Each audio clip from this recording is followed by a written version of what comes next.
हमारे हमसाया मुल्क बरादर मुल्क ईरान के ख़िलाफ़ खुली जारियत की है और सैकड़ों लोग वहाँ पर शहीद हो गए हैं और सैकड़ों ज़ख्मी हैं और हनूज़ ये जंग जारी है। मैं समझता हूँ कि इसके लिए आलमी जो ममालिक हैं उनको फिलफौर जंग बंदी के लिए भरपूर कोशिश करनी चाहिए। पाकिस्तान का आलमी ममालिक से ईरान इसराइल जंग खत्म कराने का मुतालबा। वज़ीर आज़म शहबाज शरीफ का कहना है ईरान इसराइल कशीदगी सिर्फ खित्ते नहीं पूरी दुनिया के लिए इंतहाई खतरनाक है। इसराइल ने बरादर हमसाया मुल्क ईरान के खिलाफ खुली जारियत की। ईरानी सदर के साथ टेलीफोनिक बात में पाकिस्तानी अवाम की तरफ से यकजहती का इजहार किया। पाकिस्तान दुनिया में अमन व इस्तेहकाम चाहता है, आलमी ममालिक को जंग बंदी की कोशिशें करनी चाहिए। वज़ीर आज़म ने मजीद कहा फ़लस्तीनी इलाकों में जुल्म का बाजार गर्म है, 55,000 फ़लस्तीनी शहीद और हज़ारों ज़ख्मी हो चुके हैं। आलमी ज़मीर कब जागेगा? काबीना से खिताब में वज़ीर आज़म ने मजीद कहा फ़ौज पाकिस्तान ने कौम की हिमायत से दुश्मन के खिलाफ कामयाबी हासिल की, मुल्क से दहशत गर्दी के मुकम्मल खात्मे के लिए पुरअज़्म है, सिक्योरिटी इदारों की तमाम ज़रूरियात पूरी करेंगे।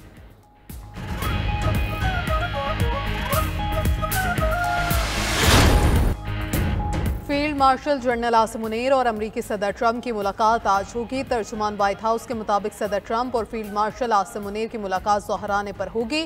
फील्ड मार्शल आसिम मुनीर को कैबिनेट रूम में ज़ोहराना दिया जाएगा।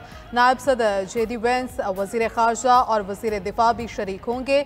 वाशिंगटन में ओवरसीज़ पाकिस्तानीज़ की जानिब से फील्ड मार्शल आसिम मुनीर के एजाज़ में पुरवकार तकरीब। शुरका ने ऑपरेशन बुनियानुल मरसूस और मार्का हक में पाक फौज की शानदार कारकर्दगी, बहादुरी और पेशावराना महारत को सराहा। फील्ड मार्शल ने पाकिस्तान की मईशत में मुस्बत किरदार निभाने पर ओवरसीज़ पाकिस्तानियों का शुक्रिया अदा किया।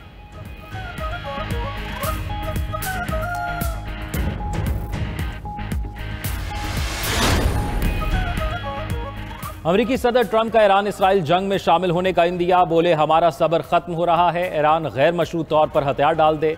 ईरानी फ़ज़ाई हदूद पर मुकम्मल कंट्रोल है। ट्रंप की ज़ेर सदारत अमरीकी कौमी सलामती कौंसिल का इजलास, अहम फैसले किए गए, तफसीलात सामने ना लाई गईं। अमरीकी सदर और इसराइली वज़ीर आज़म का टेलीफोनिक रब्ता भी हुआ।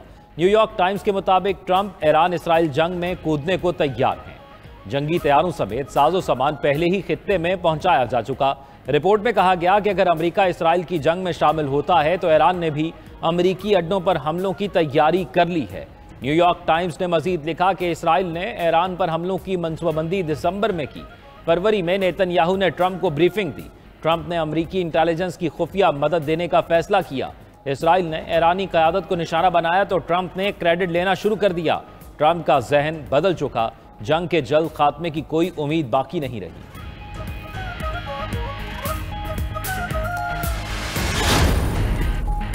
ईरानी सुप्रीम लीडर ने जंगी इख्तियारात पासदाराना इनकलाब को सौंप दिए। आयतुल्लाह अली ख़ामनाई का कहना है ईरान सहूनियों से कभी समझौता नहीं करेगा, भरपूर ताकत से जवाब देंगे। तर्जुमान ईरानी वज़ारत ख़ारजा का कहना है जंग में किसी तीसरे मुल्क की शमूलियत से मुकम्मल जंग का रास्ता बनेगा, जिसके खित्ते के लिए संगीन नताइज होंगे। ईरान इसराइल के हमलों पर अपना दिफा कर रहा है। इस वक्त हमें दुश्मन से जंग और अपनी सरजमीन के दिफा पर तवज्जो देनी है। तमाम ममालिक की जानिब से इसराइली हमलों की मजम्मत को सराहते हैं। ईरान का अपने दिफा में इसराइल पर अल-फतह मिसाइलों से हमला, तेल अवीव, यरूशलेम और शेरोन धमाकों से लरज उठे। इसराइली दिफाई निज़ाम आयरन डूम मिसाइल रोकने में फिर नाकाम। पासदाराना इनकलाब का कहना है हाइपरसोनिक अल-फतह मिसाइलों से इसराइली दिफाई तंसीबात को निशाना बनाया। बनी बराक में 20 कारें जल गईं, दर्जनों मकानात तबाह हो गए।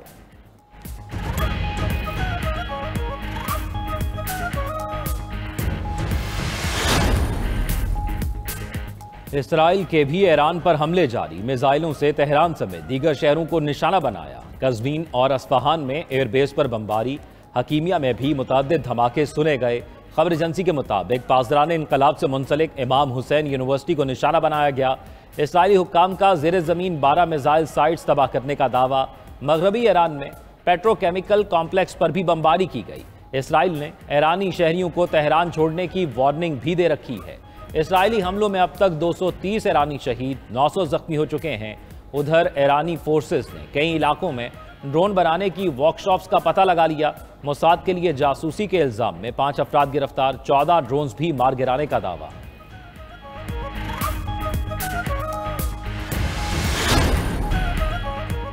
हुकूमत का सोलर पैनल की दरामद पर मुजव्वजा टैक्स कम करने का फैसला। नायब वजीर आजम इसहाक डार ने कहा, बजट में टैक्स 18% से कम करके 10% पर लाएंगे।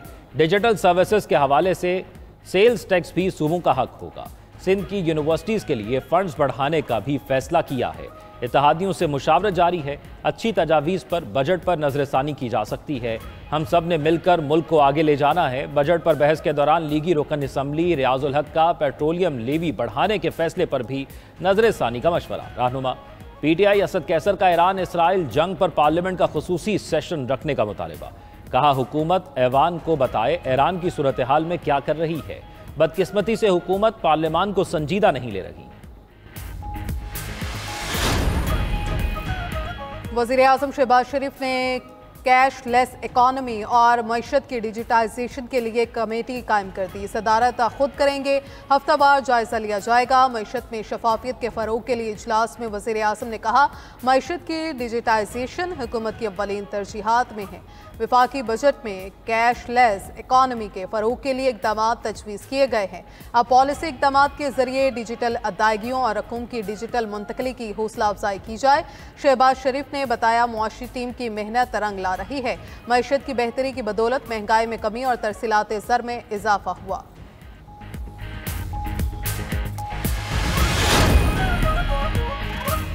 सुप्रीम कोर्ट में जजेस ट्रांसफर केस की समाअत जस्टिस नईम अख्तर अफगान ने कहा, अटॉर्नी जनरल ने तो कह दिया कि जजेस का तबादला मुस्तकिल किया गया है। अब सवाल है कि आर्टिकल 200 के तहत जज का तबादला मुस्तकिल होगा या आरसी। एडवोकेट जनरल पंजाब ने मौक़िफ़ अपनाया कि माजी में हमेशा जजेस की गुज़िश्ता सर्विस को ट्रांसफ़र पर तस्लीम किया गया।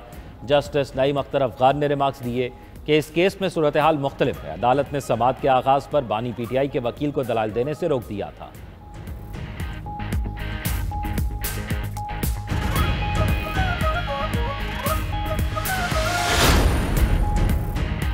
सुप्रीम कोर्ट में सर्विस केस में जस्टिस मंसूर अली शाह का अदलिया से मुतल्लिका अहम फैसला। जस्टिस मंसूर अली शाह ने अपने फैसले में कहा कि जजेस का फर्ज है अपनी सफ़ों में ताकत के सामने हथियार डालने वालों की निशानदही करें। जजेस अखलाकी वजाहत और इदारा जाती जुर्रत के साथ ऐसा कर सकते हैं। ऐसे लोगों को ललकारना अदालती इदारे की खिदमत की आला तरीन शक्ल है। अंदर से तनकीद आइन की वफादारी की जड़ है, बेवफाई नहीं। फैसले में कहा गया कि जजेस को दयानतदारी और जुर्रत के साथ काम करना है। जजेस को अंदरूनी और बैरूनी तमाम तजावुज़ात का मुकाबला करना है। जजेस को अदलिया और कानून की हुक्मरानी को पामाल करने के खतरात का मुकाबला करना है।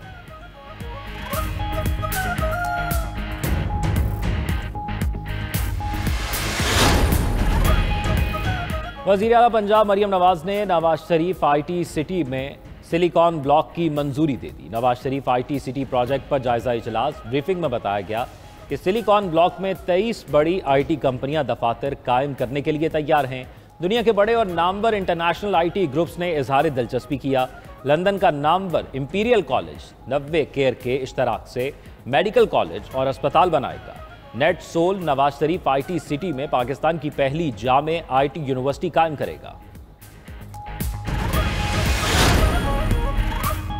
आज़ाद जम्मू कश्मीर का नए माली साल का बजट पेश। वज़ीर ख़जाना माजिद खान ने 310 अरब रुपए हुजूम का बजट पेश किया। मुफ्त अद्वियात की फ्राहमी के लिए शोबा सेहत को इजाफी 1.5 अरब रुपए दिए जाएंगे। नए बजट में 261 अरब नॉर्मल और 49 अरब तरक्याती अखराजात शामिल। सेहत कार्ड स्कीम के लिए 6 अरब रुपए मुख्तस करने की तजवीज़।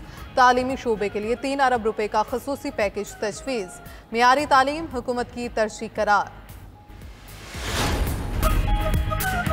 जैकबाबाद में जाफिर एक्सप्रेस के करीब धमाका। पुलिस ज़राए के मुताबिक धमाका रिमोट कंट्रोल था। देसी साख्ता 4 से 5 किलो वजनी बारूदी मवाद इस्तेमाल हुआ। धमाके से 2 फुट गहरा और 3 फुट चौड़ा गड्ढा पड़ा। मुसाफिर ट्रेन को क्लियर कर दिया गया।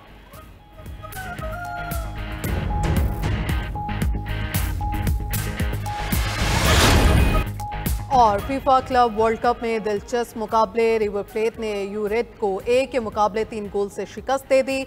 अल्सान ने सनडाउन्स को 1-0 से हराया। मैच का वाहिद गोल इकराम रेंस ने किया।